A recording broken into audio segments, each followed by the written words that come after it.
Sur tous ces sujets, que ce soit la polygamie, que ce soit le machisme en banlieue, que ce soit la montée de l'intégrisme, la montée du communautarisme, aujourd'hui, encore heureux, on a perdu peut-être 20 ans à cause du Front National. Ça fait pendant 20 ans, le Front National...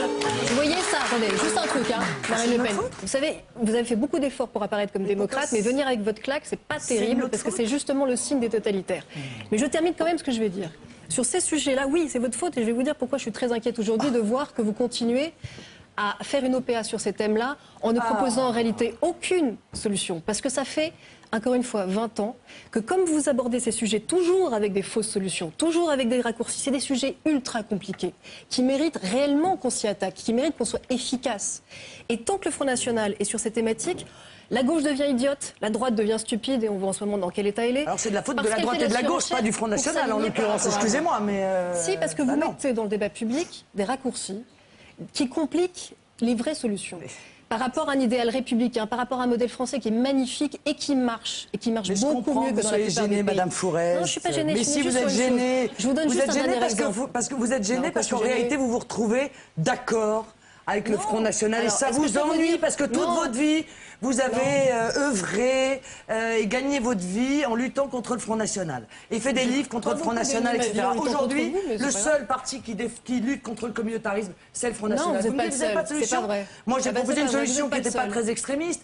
Je comptais inscrire dans la Constitution la République ne reconnaît aucune communauté. Mais c'est déjà inscrit, Madame Le Pen, vous ne connaissez pas la Constitution française de la République. Eh bien, Madame, justement, il faut le réinscrire. C'est exactement ce que ça veut dire. Sauf que ceux qui nous dirigent l'ont oublié. Et je pensais qu'il était nécessaire de le réinscrire de manière très claire. Au moment où vous le savez, excusez-moi, je termine.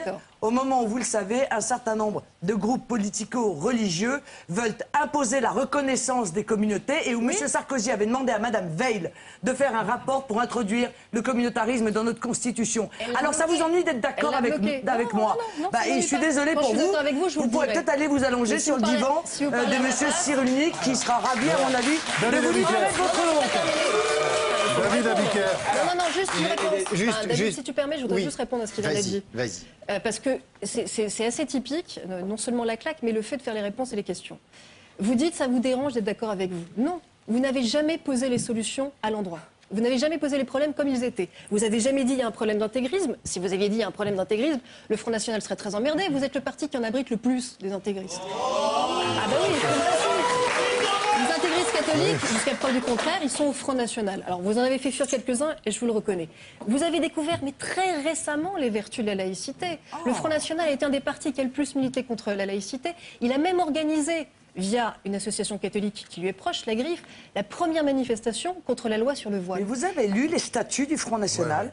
Mais je les ai lus et je les ai lus plusieurs fois. Et vous n'y avez pas trouvé Vous n'y avez pas trouvé la laïcité? Mais c'est extrêmement récent et ça vous crée... Extrêmement récent, les statuts du Front National, oui, ça a à peu près près de 40 ans, c'est sûr. Juste un détail sur le fait de confondre systématiquement la question de l'immigration... Madame, je défends la laïcité. Je ne suis pas laïcarde comme vous l'êtes, où vous menez une guerre contre les religions. Mais oui, mais voilà. Moi, je considère que la religion, je la respecte, je respecte les croyants et je pense qu'il faut les repousser. Il faut repousser la religion dans la sphère privée, voilà. Mais je ne mène pas de guerre comme vous le faites contre tout le monde, sur tous les plateaux de télévision. Probablement le peuple français est le plus hospitalier du monde. Mais qu'à partir du moment où cette hospitalité a pour conséquence la maltraitance du peuple français, eh bien, il faut savoir protéger les intérêts du peuple français et de la nation. Vous avez encore un gros effort à faire avant de vous assimiler à la France et à son modèle français. Vous avez fait un amalgame entre le respect des lois et le respect des traditions. Vous ne comprenez toujours pas que l'idéal républicain français, c'est respecter la loi commune et non pas les traditions du Front National. C'est une immense différence. Du Front National, madame. Mais pourquoi les traditions du Front National? Celles que vous plaquez sur la France et que vous pensez être les traditions de la France. Je sais que vous contestez le fait que la France a notamment des racines chrétiennes, ça vous énerve. C'est épidermique chez vous. Mais je suis désolée, mais on est en 2010, après Jésus-Christ. C'est même si ça vous déplaît, Noël, la Toussaint, Pâques, ce sont des congés. Parce que nous sommes, mais non, parce que nous sommes un pays laïque, mais nous sommes un pays laïque.